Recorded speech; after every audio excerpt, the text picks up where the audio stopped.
آج کی ویڈیو میں ہم آپ کو قوم مدین کے بارے میں بتائیں گے اور یہ بھی بتائیں گے کہ اس قوم پر اللہ تعالیٰ نے کس نبی کو مبعوث فرمایا، لہٰذا ویڈیو کو آخر تک لازماً دیکھیے گا۔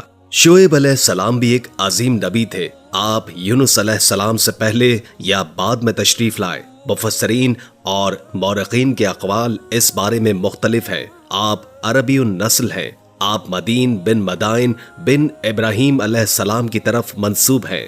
آپ جس شہر میں مبعوث ہوئے اس کا نام مدین تھا، یا پھر یہ اس قبیلے کا نام تھا جو اس بستی میں آباد تھی۔ مدین کا شہر مشہور شہر معان کے قریب ہی تھا، آج کل یہ اودھن میں ہے۔ معان قوم لوط کے بحیرہ کے قریب تھا۔ بحیرہ کی حقیقت یہ ہے کہ جب اللہ تعالیٰ نے جبریل علیہ السلام کو حکم دیا کہ لوط علیہ السلام کی قوم پر تباہی نازل کرے، اس بستی کو اوپر اٹھا کر اوندھا کر دے، انہوں نے اس بستی کو خلط ملط کر دیا اور تہس نہس کر دیا، تو اس بستی کو بحیرہ کہا جانے لگا۔ یعنی لوط علیہ السلام کی کشتی کے کھنڈرات یہ بحیرہ مردار کے قریب ہی واقع ہے۔ سیدنا شعیب علیہ السلام کی قوم ایک کافر اور تاجر قوم تھی، بتوں کی پوجا کرتی تھی اور ڈاکے ڈالتی تھی۔ ملاوٹ تو گویا ان کی گھٹی میں پڑی تھی۔ تمام انبیاء کرام کی ذمہ داری ہوتی ہے کہ لوگوں کو خالص اللہ کی طرف بلائیں، درست اعمال اور صحیح عقائد کی طرف ان کی رہنمائی فرمائیں۔ اس کے ساتھ یہ بھی ذمہ داری ہوتی ہے کہ اہم معاشرتی، اقتصادی اور سیاسی امور کی بھی رہنمائی کرے۔ حقیقت یہ ہے کہ تمام انبیاء کرام کا طریقہ یہی تھا کہ جہاں کہیں قوم میں کوئی ٹیڑھا پن دیکھتے اس کی اصلاح فرمانے کی کوشش کرتے، عبادت اور عقیدے کی اصلاح کے ساتھ ساتھ دوسری خرابیوں کا بھی سامنا کرتے جو اس قوم میں پائی جاتی تھی۔ اہل مدین میں ملاوٹ کا رجحان سب سے زیادہ تھا، ماپ تول میں کمی کیا کرتے تھے۔ اس کے ساتھ اس قوم میں درختوں کی عبادت کرنے کا رجحان بھی پایا جاتا تھا، وہ درختوں کے پجاری تھے۔ اس لیے اللہ تعالیٰ نے سورۃ الحجر آیت 78 میں فرمایا ہے، اور بے شک ایکا والے بھی بڑے ظالم تھے۔ اسی طرح سورۃ الشعراء آیت 176 میں باری تعالیٰ فرماتے ہیں، ایکا والوں نے بھی رسولوں کو جھٹلایا۔ اس قوم نے تو صرف شعیب علیہ السلام کی تکذیب کی تھی، پھر اللہ تعالیٰ نے رسولوں کی تکذیب کیوں فرمایا؟ اس کا جواب یہ ہے کہ ایک رسول اور نبی کی تکذیب تمام انبیاء کرام کی تکذیب ہے، کیونکہ سب انبیاء کرام کی دعوت ایک ہے، سب کے سب ایک ساتھ دعوت دیتے رہے، سب کا ایک ہی اعلان تھا، تم اللہ کی عبادت کرو اور اسی سے ڈرو اور میرا کہنا مانو۔ یہ تھی تمام انبیاء کرام کی دعوت۔ اللہ تعالیٰ سورہ اعراف آیت 59 میں فرماتے ہیں، اس کے سوا تمہارا کوئی معبود نہیں۔ مطلب یہ کہ تمام انبیاء کرام کی دعوت ایک ہی تھی۔ اب جو آدمی صرف ایک نبی کو چھٹلاتا ہے، اس کی تعلیمات سے کفر کرتا ہے، تو گویا وہ سب کو چھٹلاتا ہے، سبھی کی تعلیمات سے انکار کرتا ہے۔ یہی وجہ ہے کہ اللہ تعالیٰ نے فرمایا، ایکا والوں نے رسولوں کو چھٹلایا، باوجود اس کے کہ اس نے صرف ایک رسول کو چھٹلایا۔ شعیب علیہ السلام کی قوم کو دعوت دینی شروع کی۔ اللہ تعالیٰ سورۃ الاعراف آیت 85 میں فرماتے ہیں، اور ہم نے مدین کی طرف ان کے بھائی شعیب کو بھیجا، انہوں نے فرمایا، اے میری قوم، تم اللہ کی عبادت کرو، اس کے سوا تمہارا کوئی معبود نہیں۔ تمہارے پاس پروردگار کی طرف سے واضح دلیل آ چکی ہے۔ سب کے سب انبیاء کرام معجزات کے ساتھ تشریف لائے۔ اگر معجزات نہ ہوتے تو لوگوں کو کیسے پہچان ہوتی کہ وہ حق پر ہیں؟ معجزات نہ ہوتے تو ہم ایک سچے نبی اور نبوت کے جھوٹے مدعی کے درمیان فرق کیسے کر سکتے تھے؟ نبی برحق تو معجزات لے کر آتا ہے۔ دنیا میں کوئی ایسا نبی نہیں آیا جو معجزات لے کر نہ آیا ہو۔ معجزے کی تعریف میں علماء لکھتے ہیں، معجزہ اس خلاف عادت امر کو کہتے ہیں جو انسانوں کی طاقت سے بالاتر ہو اور اس میں کسی آدمی کا عمل دخل نہ ہو، یعنی جس کو پیش کرنے سے انسان عاجز ہو، اور عاجز کرنے والی وہی چیز ہوتی ہے جو زمینی قوانین و ضوابط کے خلاف ہو۔ مثلاً مردوں کا زندہ کرنا، پہاڑوں کو چیر کر اونٹنی کا نکلانا، لاٹھی کا سانپ بن جانا، چاند کا 2 ٹکڑے ہو جانا اور دیگر معجزات۔ مختصر یہ کہ جو نبی دنیا میں تشریف لائے کوئی نہ کوئی معجزہ ضرور ساتھ لائے تاکہ لوگ ان کی سچائی پر ایمان لے آئیں۔ اگر کوئی نبوت کا دعویٰ کرے اور ہاتھ کی صفائی سے کوئی شعبدہ دکھائے تو وہ معجزہ نہیں ہے۔ معجزہ ہونے کی چند شرائط ہیں۔ نمبر 1، وہ کام خلاف عادت ہو، قوانین و فطرت کو توڑنے والا ہو۔ نمبر 2، اس کام کو اللہ کسی نبی یا رسول کے ہاتھوں پر ظاہر کرے۔ نمبر 3، عورتوں سے ظاہر نہ ہو، اس لیے کہ انبیاء سب کے سب مرد تھے۔ اللہ تعالیٰ سورہ یوسف آیت نمبر 109 میں فرماتے ہیں، آپ سے پہلے جتنے بھی رسول بھیجے سب مرد ہی تھے۔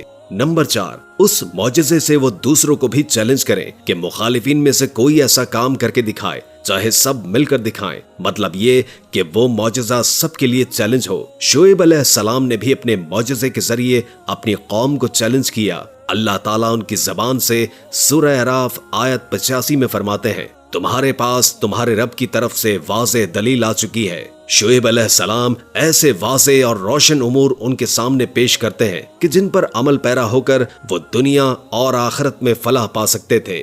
سورہ اعراف آیت 85 میں ہے، بس تم ناپ تول پورا کیا کرو اور لوگوں کو ان کی چیزیں کم کر کے مت دو، اور روئے زمین میں اس کے بعد ان کی درستی کر دی گئی، فساد مت پھیلاؤ، یہ تمہارے لیے فائدہ مند ہے اگر تم تصدیق کرو۔ اللہ تعالیٰ سورہ اعراف آیت 86 میں فرماتے ہیں، اور تم سڑکوں پر اس غرض سے مت بیٹھا کرو کہ اللہ پر ایمان لانے والوں کو دھمکیاں دو، مطلب یہ کہ تمام تجارتی راستوں میں کٹوتیاں کرنے کے لیے نہ بیٹھا کرو۔ اگر وہ تمہیں رقوم ادا نہیں کرتے تو تم ان کو دھمکیاں دیتے ہو، جیسے کہ آیت 86 میں ہے، اور تم سڑکوں پر اس غرض سے مت بیٹھا کرو کہ اللہ پر ایمان لانے والوں کو دھمکیاں دو اور اللہ کی راہ سے روکو اور اس میں کجی تلاش کرنے میں لگے رہو۔ اللہ تعالیٰ سورہ اعراف آیت 86 میں فرماتے ہیں، اور اس حالت کو یاد کرو جبکہ تم کم تھے، پھر اللہ نے تمہیں زندہ کر دیا۔ ان کی تعداد بڑی تھوڑی سی تھی، لیکن اللہ نے بڑی تیزی سے ان کی تعداد میں اضافہ کر دیا۔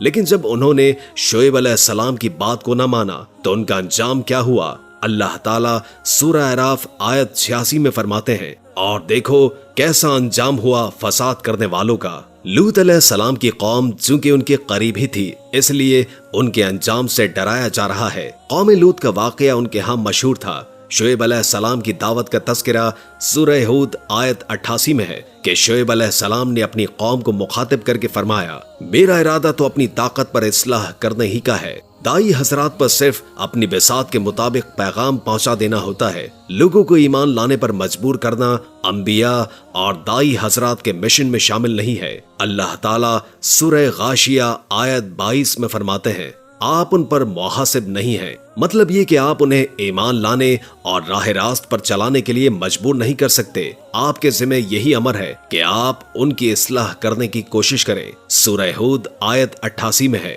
میرا ارادہ تو اپنی طاقت پر حاصل کرنے کا ہی ہے، میری توفیق اللہ ہی کی مدد سے ہے، اسی پر میرا بھروسہ ہے اور اسی کی طرف میں رجوع کرتا ہوں۔ جب شعیب علیہ السلام نے انہیں ان باتوں کی طرف دعوت دی تو انہوں نے کفر کیا، آپ کو جھٹلایا، بلکہ یوں کہنے لگے، انہوں نے جواب دیا، اے شعیب، کیا تیری نماز تجھے یہی حکم دیتی ہے کہ ہم اپنے باپ داداؤں کے معبودوں کو چھوڑ دیں اور ہم اپنے مالوں میں سے جو کچھ چاہیں اس کا تذکرہ بھی چھوڑ دیں؟ آج بھی بعض لوگوں کا یہی حال ہے، وہ سمجھتے ہیں کہ دین کا مطلب ہے کہ مسجدوں کی حد تک عبادت کر لو، سیاسی اور معاشرتی زندگی میں دین کی کوئی ضرورت نہیں سمجھتے، ان معاملات کو دین سے الگ چیز تصور کرتے ہیں، کہتے ہیں کہ بس جی یہ تو دنیا کے مشاغل ہیں۔ یہی حال تھا شعیب علیہ السلام کی قوم کا۔ سورہ ہود آیت نمبر 87 کے آخر میں ہے، تو بڑا ہی باوقار اور نیک چلن آدمی ہے، مطلب یہ کہ انہوں نے مذاق کے انداز میں ان سے کہا، تو بڑا عقل مند ہے، کیوں ناراض ہوتا ہے؟